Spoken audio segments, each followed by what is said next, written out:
kita refresh hari ini adalah Sebelum kalian menonton video ini, pastiin dulu kalian udah klik tombol subscribe bagi yang belum. Dan juga klik tombol lonceng di sebelahnya untuk mendapatkan notifikasi setiap aku update video baru. Selamat menonton!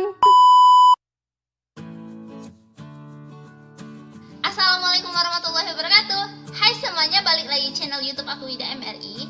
Hari ini aku mau mengajak kalian merefresh ilmu yang pernah diberikan oleh guru maupun dosen kita. Tapi sebelum ke videonya, pastiin dulu kalian udah klik tombol subscribe bagi yang belum dan juga klik tombol lonceng di sebelahnya supaya kalian nggak ketinggalan setiap aku update video baru. Langsung aja ke videonya. Pelajaran yang akan kita refresh hari ini adalah mikroekonomi pada bab permintaan, penawaran, dan keseimbangan pasar. Tapi sebelum kita membahas permintaan, penawaran, dan keseimbangan pasar, kita bahas sedikit mikroekonomi. Seperti yang kita ketahui, teori ekonomi itu terbagi menjadi dua. Yang pertama, makroekonomi atau ekonomi berskala besar. Yang kedua, mikroekonomi atau ekonomi berskala kecil. Udah inget kan? Dua teori ekonomi, yaitu makroekonomi dan juga mikroekonomi. Langsung aja kita masuk ke pembahasan permintaan, penawaran, dan juga keseimbangan pasar. Dimulai dari permintaan. Teori permintaan menerangkan tentang ciri hubungan antara jumlah permintaan akan suatu barang maupun jasa dengan harga tertentu. Jenis dari permintaan ini ada dua, yaitu permintaan individu dan juga permintaan pasar. Permintaan pasar itu merupakan jumlah dari permintaan individu. Bunyi dari hukum permintaan yaitu apabila harga suatu barang mengalami kenaikan, maka permintaan akan barang tersebut mengalami penurunan. Sebaliknya, apabila harga suatu barang mengalami penurunan, maka permintaan akan barang tersebut mengalami kenaikan. Dari bunyi hukum permintaan tersebut dapat dibuat kurvanya seperti ini. Faktor yang mempengaruhi sedikit banyaknya permintaan akan suatu barang itu ada 7. Yang pertama, harga barang itu sendiri. Yang kedua, harga barang lain yang terkait. Yang ketiga, pendapatan individu dan pendapatan rata-rata masyarakat. Yang keempat, corak distribusi pendapatan dalam masyarakat. Yang kelima, citra rasa masyarakat atau selera. Yang keenam, jumlah penduduk. Dan yang ketujuh, ramalan mengenai keadaan di masa yang akan datang atau ekspektasi konsumen. Kita masuk ke pembahasan penawaran. Teori penawaran menerangkan tentang ciri hubungan antara jumlah barang yang akan ditawarkan kepada masyarakat dengan harga. Jenis penawaran ada dua. Yang pertama, penawaran individu atau perorangan. Yang kedua, penawaran pasar. Penawaran pasar merupakan jumlah dari penawaran individu. Bunyi hukum penawaran.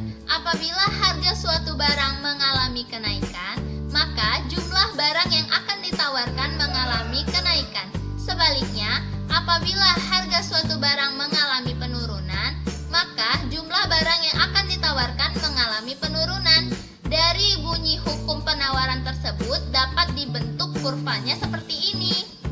Faktor yang mempengaruhi sedikit banyaknya penawaran akan suatu barang itu ada 5. Yang pertama, harga barang itu sendiri. Yang kedua, harga barang lain. Yang ketiga, biaya produksi. Yang keempat, tujuan operasional perusahaan. Dan yang terakhir, tingkat teknologi yang digunakan. Sebelum kita memasuki materi terakhir, yaitu keseimbangan pasar, kita bahas dulu materi elastisitas. Apa itu elastisitas? Elastisitas disebut juga derajat kepekaan. Elastisitas merupakan suatu bilangan yang memberikan informasi persentase perubahan yang terjadi akibat perubahan harga. Elastisitas terbagi menjadi dua. Yang pertama, elastisitas permintaan. Yang kedua, elastisitas penawaran. Kita bahas dulu elastisitas permintaan. Elastisitas permintaan ialah sebuah ukuran untuk mengukur seberapa besar perubahan kuantitas yang diminta terhadap perubahan harga. Rumus dari elastisitas permintaan ialah ED sama dengan persentase perubahan jumlah barang yang diminta per persentase perubahan harga, atau ED sama dengan Q1 dikurang Q per Q per P1 dikurang P per P. Kita masuk aja langsung ke contoh soal supaya lebih paham. Contoh soalnya kita lihat di buku ya. Didapati bahwa pada waktu harga beras adalah 4.000 per kilogram, jumlah beras yang dibeli konsumen adalah 10.000 per kilogram, jumlah beras yang dibeli konsumen adalah 15.000 kilogram. Kita masukin ke dalam rumusnya. ED sama dengan Q1 dikurang Q per Q per P1 dikurang P per P sama dengan 15.000 dikurang 10.000 per 10.000 per 3.000 dikurang 4.000 per 4.000. Kita operasikan, dapat hasilnya itu 5.000 per 10.000 per minus 1.000 per 4.000. Kita kecilkan atau sederhanakan, dapat hasilnya itu 1/2 per minus 1/4. Kita kali silang, dapat hasilnya itu minus 2. Kenapa hasilnya minus? Ingat hukum permintaan. Hukum permintaan bunyinya, jika harga barang naik, maka permintaan turun. Jika harga barang turun, maka permintaan naik. Arahnya kan itu berbeda, jadi dapatnya minus. Oke? Faktor yang mempengaruhi elastisitas permintaan itu ada 3. Yang pertama, banyaknya barang pengganti yang tersedia. Semakin banyaknya jenis barang pengganti yang dapat menggantikan barang utama yang biasa dibeli oleh konsumen, maka cenderung permintaannya akan elastis. Tetapi, bagaimana jika barang pengganti tersebut sukar untuk didapatkan? Maka jawabannya ialah permintaan cenderung tidak elastis. Kenapa? Karena walaupun harga barang tersebut naik, maka konsumen akan tetap membelinya. Yang kedua, presentase pendapatan yang dibelanjakan. Semakin besar pendapatan yang diperlukan untuk membeli suatu barang, maka semakin elastis pula permintaan akan barang tersebut. Contoh, misalnya kalian suka dengan minuman A. Tiba-tiba yang biasanya harganya 1.000 naik menjadi harga 1.500. Tapi karena kalian itu udah seneng banget sama minuman A ini, kalian akan pasti tetap membelinya. Yang ketiga, jangka waktu analisis. Semakin lama jangka waktu yang diperlukan untuk menganalisis, maka semakin elastis pula permintaan akan barang tersebut. Yang kedua, elastisitas penawaran. Elastisitas penawaran merupakan ukuran yang menunjukkan presentase perubahan jumlah barang yang ditawarkan akibat dari perubahan harga.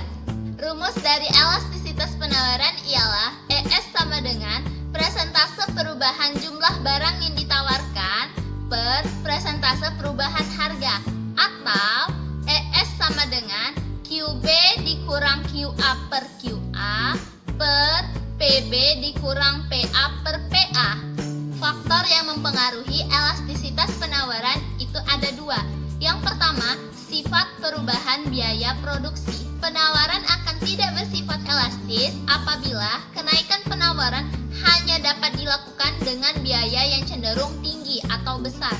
Tetapi sebaliknya, apabila kenaikan penawaran dapat dilakukan dengan biaya yang cenderung rendah atau sedikit, maka permintaan akan elastis. Yang kedua, jangka waktu analisis.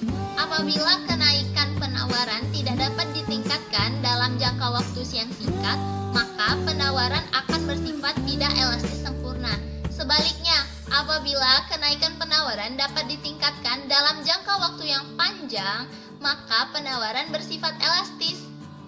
Tingkat elastis dan bentuk kurvanya, baik dari elastisitas permintaan maupun elastisitas penawaran, itu memiliki 5 tingkat elastis. Tingkat elastis yang pertama, elastis sempurna. Elastis sempurna memiliki nilai tidak terhingga. Bentuk kurvanya untuk permintaan itu seperti ini, dan untuk yang penawaran seperti ini. Tingkat yang kedua yaitu elastis. Elastis memiliki nilai lebih dari 1. Jadi, bentuk kurva untuk yang permintaan seperti ini dan yang penawaran seperti ini. Tingkat yang ketiga yaitu elastisitas uniter. Elastisitas uniter itu memiliki nilai sama dengan 1. Jadi, bentuk kurva untuk elastisitas permintaan itu seperti ini, dan untuk elastisitas penawaran itu seperti ini. Tingkat yang keempat yaitu tidak elastis. Tidak elastis memiliki nilai di antara 0 dan 1 atau kurang dari 1. Jadi, bentuk kurva untuk elastisitas permintaannya seperti ini dan bentuk kurva elastisitas penawarannya seperti ini. Tingkatan yang terakhir yaitu tidak elastis sempurna. Tidak elastis sempurna memiliki nilai sama dengan 0. Jadi, bentuk kurva untuk elastisitas permintaannya seperti ini dan untuk elastisitas penawarannya seperti ini. Materi terakhir yang akan kita bahas di video ini ialah keseimbangan pasar. Keadaan pasar dikatakan seimbang atau equilibrium apabila jumlah barang yang ditawarkan pada harga tertentu itu sama dengan jumlah barang yang diminta oleh masyarakat pada harga tersebut. Ada 3 cara yang dapat kita gunakan untuk menentukan keseimbangan pasar. Cara yang pertama, menentukan keseimbangan dengan angka. Dapat kita lihat langsung pada tabel. Cara yang kedua, menentukan keseimbangan dengan grafik. Hal ini dapat kita lakukan dengan cara menggabungkan kurva permintaan dengan kurva penawaran. Cara yang terakhir yaitu menentukan keseimbangan secara matematik. Hal ini dilakukan dengan persamaan. Untuk lebih jelasnya, kita langsung masuk ke contoh soalnya ya. Contoh soalnya aku lihat di buku. Andaikan persamaan permintaan karet alam di suatu kampung adalah QD sama dengan 22.000 minus 2P dan penawarannya adalah QS sama dengan minus 3.000 ditambah 3P. Hitunglah harga karet alam dan kuantitas karet yang diperjualbelikan. Dari soal itu kita udah dapet QD sama dengan 22.000 minus 2P, sedangkan QS-nya itu minus 3.000 ditambah 3P. Kita masukin QS sama dengan QD. Jadi minus 3.000 ditambah 3P sama dengan 22.000 minus 2P. 2P-nya pindah sebelah kiri dan minus 3.000-nya pindah ke sebelah kanan. Jadi dapat hasilnya itu 3P ditambah 2P sama dengan 22.000 ditambah 3.000. Kita operasikan menjadi 5P sama dengan 25.000. P sama dengan 25.000 dibagi 5, hasilnya 5.000. Jadi harganya itu di 5.000. Karena harganya atau P itu 5.000 udah dapet, jadi kita bisa langsung masukin P-nya ke dalam persamaan. QD atau permintaan itu sama dengan 22.000 dikurang 2P. 22.000 dikurang 2 dikali 5.000 10.000, artinya 22.000 dikurang 10.000 sebesar Rp12.000. Untuk QS-nya atau penawaran itu minus 3.000 ditambah 3P. P-nya kita masukin 5.000, 3 dikali 5.000 15.000, artinya minus 3.000 ditambah 15.000 sama dengan 12.000. Jadi titik impasnya yaitu di harga Rp5.000 dan kuantitasnya sebesar 12.000. Mungkin segini aja dulu video aku hari ini tentang mikroekonomi pada bab permintaan, penawaran, dan keseimbangan pasar. Seperti biasa, kalau kalian suka dengan video ini, jangan lupa beri like dan juga share ke teman-teman kalian. Dan ingat ya guys, jangan pernah lupa untuk belajar supaya ilmu yang sudah kita dapatkan itu tidak lupa. Oke? Aku akhiri, wabillahi taufiq wa hidayah. Wassalamualaikum warahmatullahi wabarakatuh. See you on the next video. Bye-bye.